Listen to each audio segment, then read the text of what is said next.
Church, will you join me in prayer? God, by the power of your Holy Spirit, help us hear your word proclaimed today in such a way that it changes our minds and opens up our hearts and inspires us to serve in ministries of compassion and peace, that this weary world might see anew a vision of your reign and your great love. We pray in Jesus' name. Amen. This year, we enter our stewardship season surrounded by these banners, and they will form the theme for our season of stewardship here at Concord. Next week, we hope to have the stewardship packets available to you as we begin to think about how we as a church will provide for a new year, the year of 2017, and the ministries that we will do together.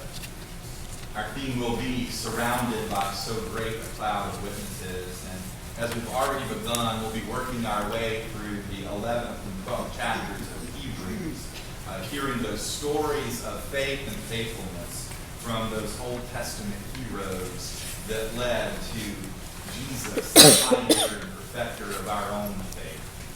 Today we'll hear again from Hebrews 11, the second passage, the one beginning the tales of Abraham.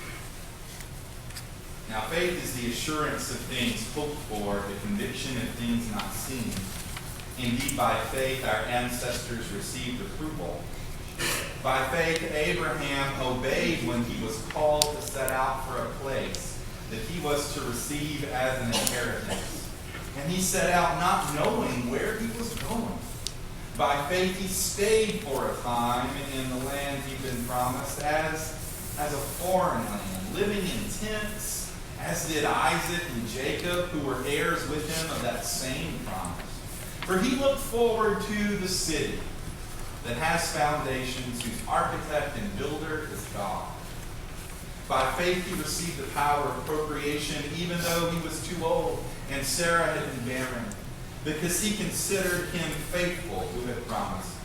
Therefore, from one person, and this one as good as dead, descendants were born, as many as the stars of heaven, and innumerable as the grains of sand by the seashore. And all of these died in faith, without having received the promise. But from a distance they saw it, and it greeted them. They confessed that they were strangers and foreigners on the earth. For people who speak in this way make it clear that they're seeking a homeland. If they'd been thinking of the land that they had left behind, they would have had the opportunity to return. But as it is, they desire a better country, and that is a heavenly one. Therefore, God is not ashamed to be called their God. Indeed, he has prepared a city for them. Friends, this too is the word of the Lord. Thanks be to God. So for the last 9 years, one of my privileges in my work is to represent you on Salem Presbytery's Domestic Hunger Committee. And it's our job to take this Pennies for Hunger offering that our children collect one Sunday a month here at Concord and in churches throughout our regional governing body, our presbytery. We take that offering and we grant it to agencies both locally and internationally that make a difference in the cause of fighting hunger. This fall, that task took me to a site visit to check in on one of these ministries. And it's my favorite site visit I've ever done in 9 years. And it was at the North Side Community Center's food pantry in East Spencer, North Carolina, outside of Salisbury in Rowan County. And there I met with the pastor of the church, who was titled Bishop Lott, Bishop James Lott. Bishop Lott took me on a tour of that place. I had the opportunity to see his food pantry in action. Every Thursday, 70 people come in and line up in chairs. They take a number, and in turn, they're given a box of food, much in the way that our pantry serves its clients. And after I saw the pantry in action, he sat me down at a boardroom table and told me the story of the Northside Community Center. It is a project of the Northside Church of God of Prophecy. An interesting story in even how that would come to receive an offering from the Presbyterian Church. But indeed, that congregation serves a very poor community in our part of the world. In addition to the food pantry that serves so many people in this very, very poor neighborhood, they had also been offering a meal to children on Tuesday nights. They had acquired a school bus, a full school bus, that they went around the neighborhood and they gathered the children and brought them for a meal. And also at this community center was a computer lab where children who wouldn't have access to such a thing at home, where they could come and they could acquire basic computer skills in a computer class. And the center had a clothes closet that would fill any of our rooms in the wide building. But my favorite thing that they were doing that I got to hear about was the work they're doing in housing. The church had acquired 5 homes near or around their facility. And in each of those homes, they had residents who were able to stay there in order to find new life and new opportunity where there was none. Through their work at this center, God was providing them a home. One of these homes they called the Second Chance, a place for ex-convicts to come and live after they leave prison, to help get them on their feet so that they wouldn't find themselves in that same old story of ex-cons, and that is ending up back in prison. One such resident had lived there for years. His picture hung on the wall in the boardroom where I was meeting with Bishop Lott.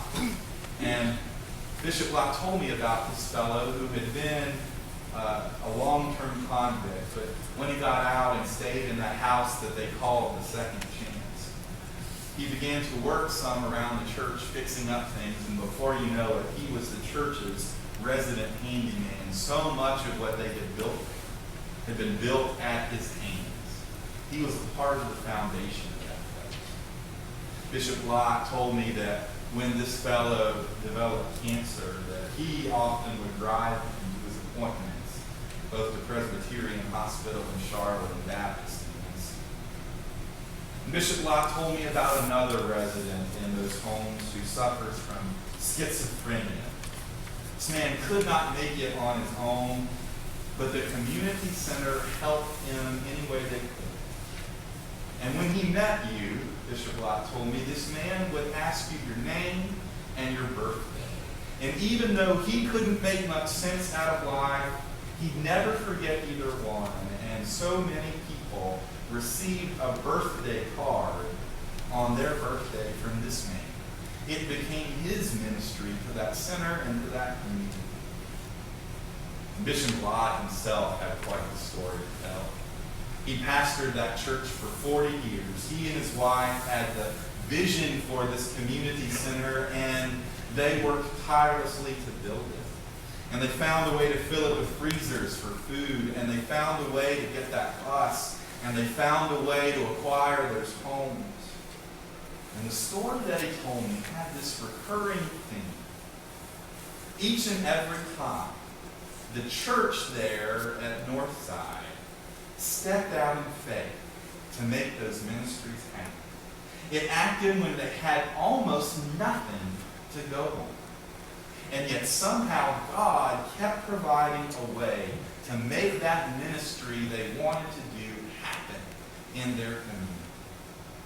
Bishop Lott was full of one-liners that just rang so true to me. It inspired me. He said, "Oh, Pastor, if I had $1 million, I wouldn't have it for very long." What a great line. I'm going to preach a sermon on that one someday.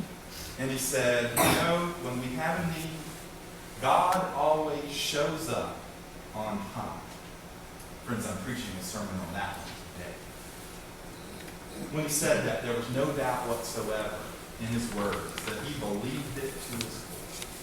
He had lived it out. But then he told me the most remarkable thing I heard that afternoon from him. He told me the hardest part was just finding volunteers for it all. Right now, the church had 39 members. They were doing all that with 39 people. And when they built that community center, they only had 12.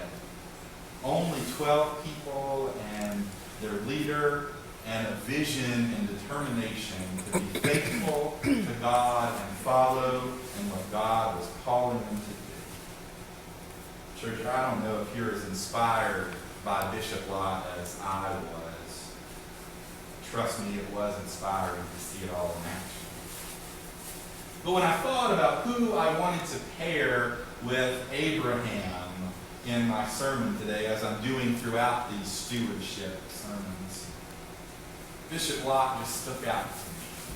After all, we have Abraham and Lott. What a great. Abraham, of course, called Abram at the time, set out with his family and his flocks and his servants and his nephew Lott. And they traveled from their homeland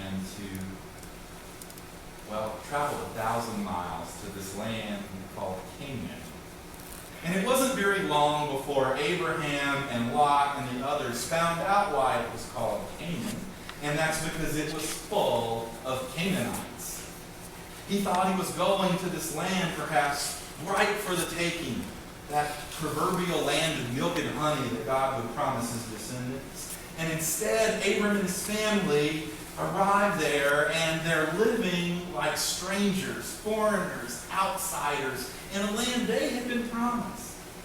And just as soon as they arrive in verses 7, 8, and 9 and build these altars to God and look for the right place to settle down, as soon as that happens, it seems, in verse 10, the famine comes to the land and they have to leave. They have to leave and they go all the way to Egypt. I don't know how much time passes between verses 9 and verses 10, but it seems to me they're awfully close together. And if you read the rest of that story, you know that when he goes to Egypt, Abraham is afraid for his life because he thinks that the Egyptians are going to kill him and take Sarah. And so he comes up with this terrible scheme to pass Sarah off as his wife. And before you know it, he is lucky to get out of Egypt alive. And that's just the start of his troubles. Again and again, Abraham tries to make God's promise work out, to have this land and this great family, and it just doesn't go well. And yet, in the end, chapters later, many years later in the story of Abraham, God does just like Bishop Lott says. God shows up on time. Not Abraham's time, mind you, but God's own good time. People of God, as scary as this ought to sound, we had best believe and begin to act like in our own faithfulness that this is true. God, our God, is not content for Concord Presbyterian Church to occupy our own little low-ray version of Haran here in this place. Just like Abraham and my new friend, Mr. Lott, God is calling us to step out from the familiar and make our own leap of faith. This is our stewardship season, and this year we're going to ask you to make this leap of faith. We're going to ask for your gift, not of just more and more and more, but your gift of purpose and intention, your stepping out personally in faith and risking something to follow your God. And that will have to do with your money, and it will have to do with your time, and it will have to do with your prayer, and it will have to do with the vision that God might be sharing with you and in your heart of what we might be able to accomplish here in this place. Our little church, though not nearly as little as Northside, does some pretty great things too. We reach this community too. We feed hungry people too, just as they do. But one of the things Northside teaches me is then there is room to do more if we're willing to trust God and step out in faith. There is room to grow and room to thrive if we would just leave our own little corner. And with your pledge of faith and faithfulness, just imagine what we can do in a new year. Church, that's my challenge for you today. Support Pennies for Hunger. Give that $40 that they're asking this year. If you have it on you, go ahead and just add a little bit more perhaps on your way out of the door. Feed hungry people. You know, even amidst this campaign to have a little extra in celebration, our Pennies for Hunger offering is down. Not here at this church, but Presbytery-wide. And we're calling on people to make up that difference. Do so knowing that you're feeding hungry people in our own community through Yokefellow and Ardell Christian Ministries and Fifth Street, and even our own food pantry, who receives a sizable grant every year. Pennies and the power of God can do some awesome things. And if you can, if you're led, make a gift to the peacemaking offering. As I said, peacemaking is at the front and center of our news. We have witnessed a broken peace and broken lives and hearts in our own backyard. These gifts will make bridges and affirm life and do heart-changing and mind-changing work. That's a witness we can provide with just a little. And church, be in prayer. Be in prayer as the pledge cards and the time and talent sheets make their way to you. Too many of us don't fill them out.